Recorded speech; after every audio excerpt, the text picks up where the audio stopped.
సర్వమంగళాదయో సంస్మరణాత్ ఓం సాం సర్వతో జయమంగళం శ్రీమంగళ గౌరీ దేవతాయై నమః. అమ్మా తమ రెండో కోడను కూడా తీసుకొచ్చి కూర్చోబెట్టండి. లంబోదరాంగ్రద్వయమంబయస్మి సర్వస్వామి.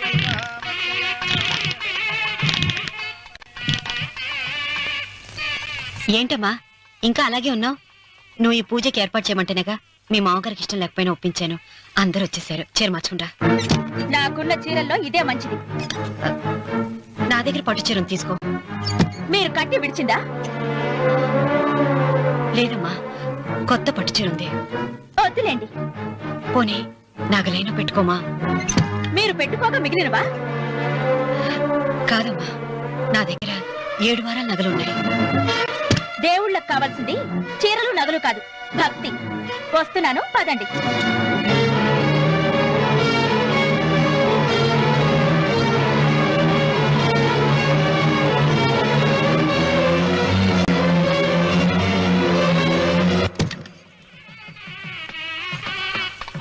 అమ్మా రెండో కోడను త్వరగా తీసుకురండి. ఈ హోరలోనే వ్రతం పూర్తి చేస్తే చాలా మంచిది.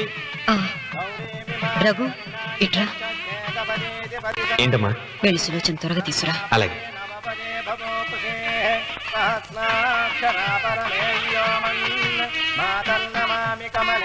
ఏమంది? రానుందమ్మా. ఎందుకని?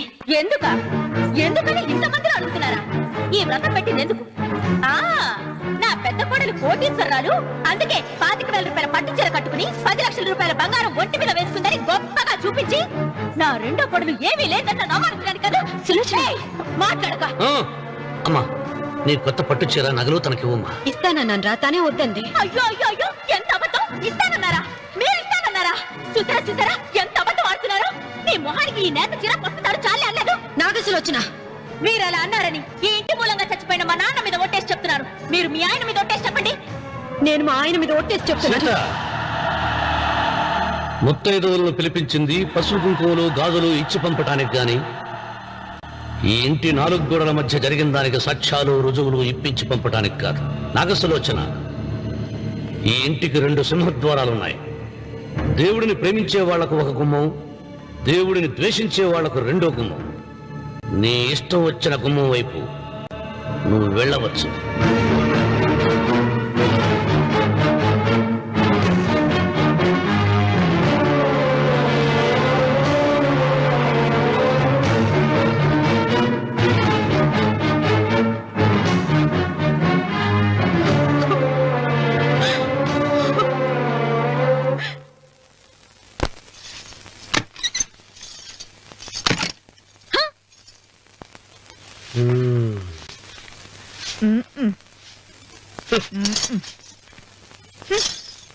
పాలయ్యే.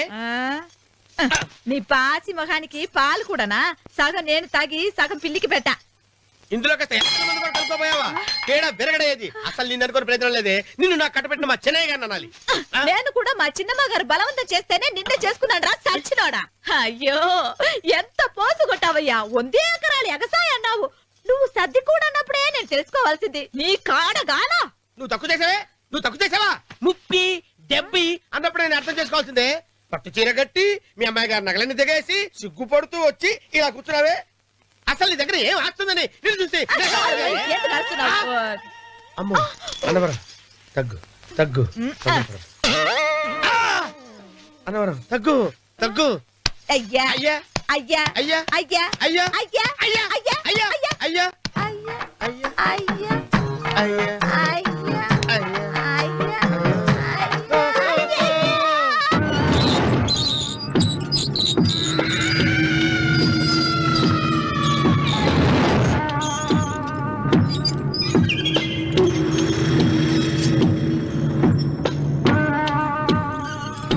ఏమండి అటు చూడండి. పిచ్చిపోతే లేక నుంచి నువ్వు తిను మావయ్య. ఏ ఇంటికి నా కోసం వచ్చావు? నిన్ను నేను గౌరవించుకోవాలి కదా. అది మా నాన్న కూర్చుని ఉయ్యాల వల్ల. ఆహా, రేపు ఆయన చచ్చిపోతే ఎవరు కూర్చుంటారు? ఆయన బూడిద పోసి పెడతారా? సులోచన రఘు లేడు. ఎందుకు అలా అరుస్తారు?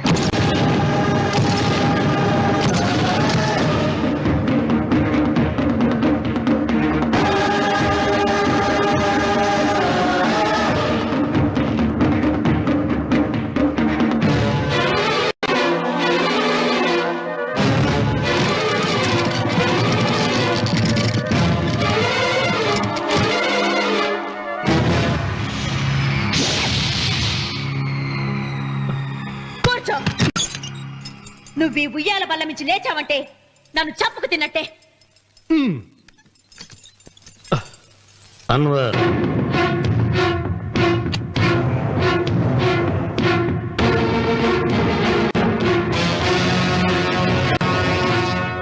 నువ్వు కూర్చో మావయ్య.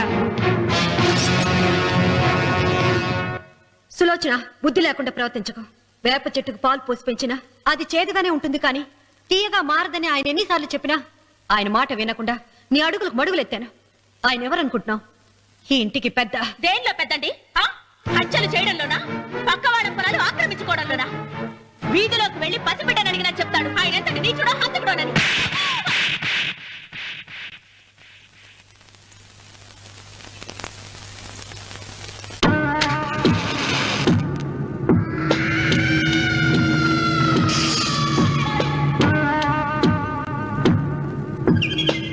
అమ్మా, నువ్వెన్నైనా చెప్పు, నా భార్య మీద చేయి చేసుకోవడం నేను సహించలేను. రఘు, అన్నయ్య నీ భార్య మీద చేయి చేసుకోవడం తప్పే, కానీ దానికోసం వాటాలు పంచమని చెప్పడం న్యాయం కాదురా.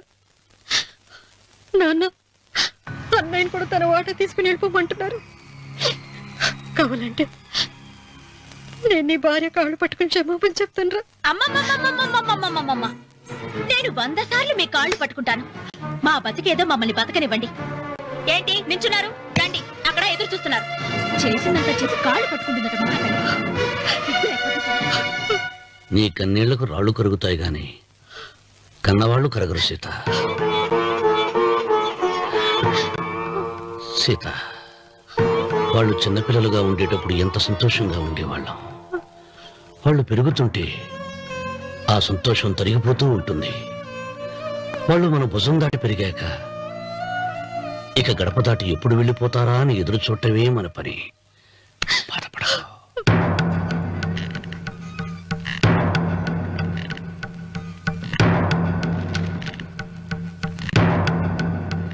ఇదేంటి లారి గారు, ఆస్తి మాత్రమే 3 వాటాలుగా రాశారేంటి? అమ్మ నగలో నాకు వాటా ఉందిగా. ఆ నగల గురించి కూడా దీంట్లో రాయండి.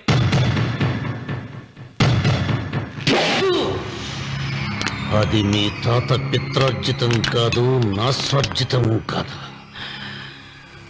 నా భార్య స్త్రీధనం.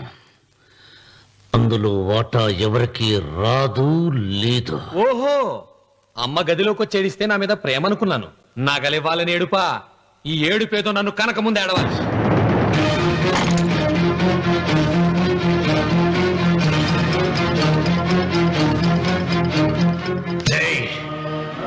నీ అమ్మను ఎంత మాట అన్నావురా?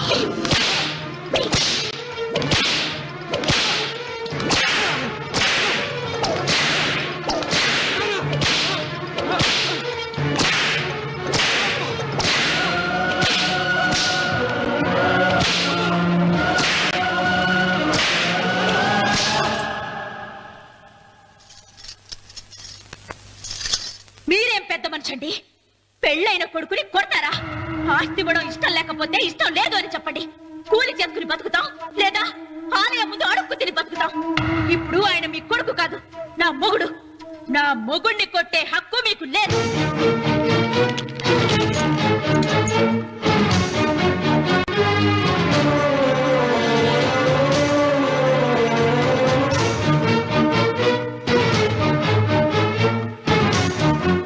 రఘు, నీకు కావాల్సింది ఈ నగలేగా, తీసుకొచ్చాను, తీసుకోరా.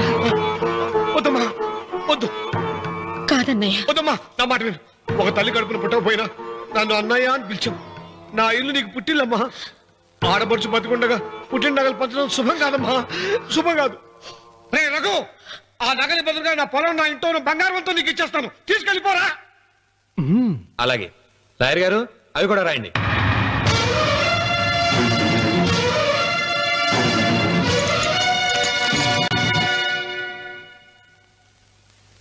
నాన్న, నాకు ఆస్తక్కర్లేదు.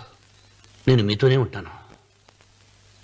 మరదల్ని కొట్టే సంస్కారం ఉన్న కొడుకుని ఇంట్లో ఉంచుకునే సంస్కారం నాకు లేదు. వెళ్ళిపో.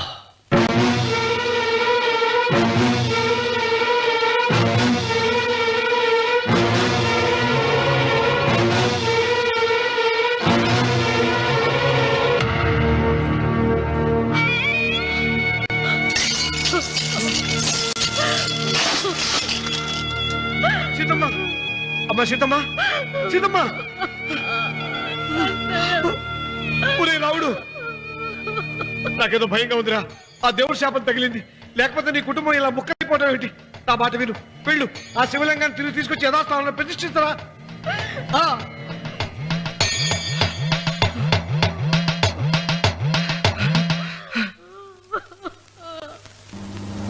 ఇదేమిట్రా రావుడు శివలింగాన్ని తీసుకొస్తానని బయలుదేరి ఆలయం దగ్గర తీసుకొచ్చావేంటి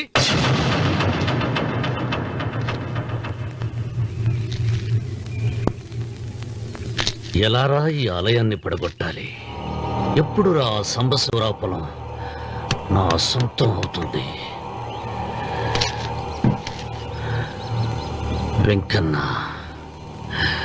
నా పట్టుదల కోసం నేను ధరించిన ఈ నల్ల చొక్కా ఎప్పుడు రా మార్చేది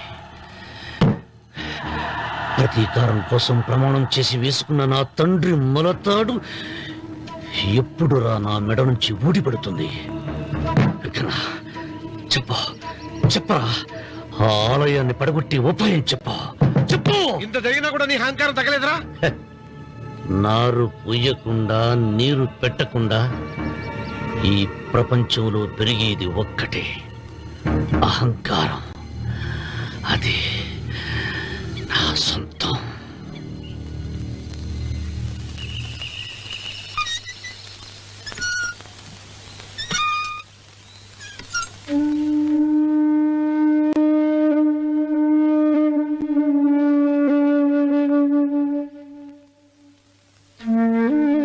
పిల్లలు వెళ్ళిపోయారు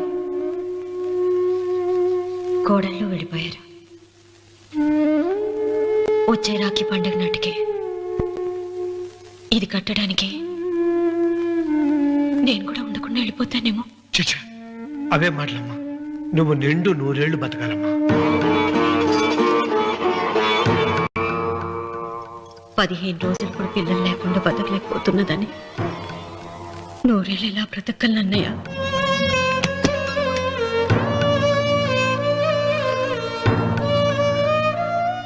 వీటి కోసమేగా మా పిల్లలు ఇద్దరిని ఇంట్లోంచి వెళ్ళగొట్టారు నేను చనిపోయాక మా ఇద్దరు కోడలికి సమానంగా పంచిపెట్టమని చెప్పు ఇప్పుడు ఎందుకమ్మా అదంతా అసలే నీ ఆరోగ్యం బాగలేదు నన్నెప్పుడు నిండు ముత్తైదుగా చూడాలనేది ఆయన కోరిక పోయే ముందు ఒక్కసారి నిండుగా అలంకరించుకోవాలని ఉందన్నయ్య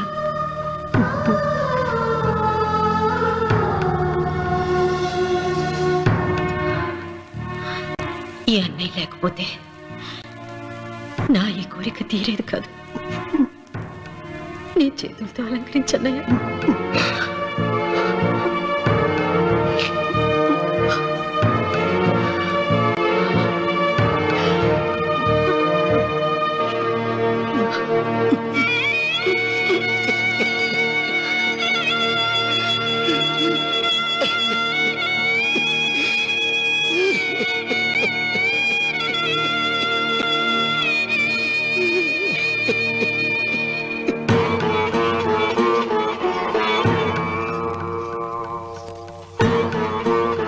ఏమిటి సీత వడ్డానం పట్టట్లేదా సరిగ్గా పెట్టండి పేరంటానిక అర్థం ముందు అలంకరించుకుని కూర్చోవడం కంటే ఆడదానికి వేరే పేరంటే ఉంటుంది చెప్పండి ఏమండి మీరు ఉత్తమ జాతి స్త్రీ రెండో కోరిక కోరదు అన్నారు అందుకే మిమ్మల్ని అడగలేకపోయాను కానీ చనిపోయే ముందు నీ ఆఖరి కోరిక ఏమిటి అని అడుగుతారు నా ఆఖరి కోరిక ఆ శివలింగాన్ని తీసుకొచ్చి ఇంటి ముందు ప్రతిష్ఠించండి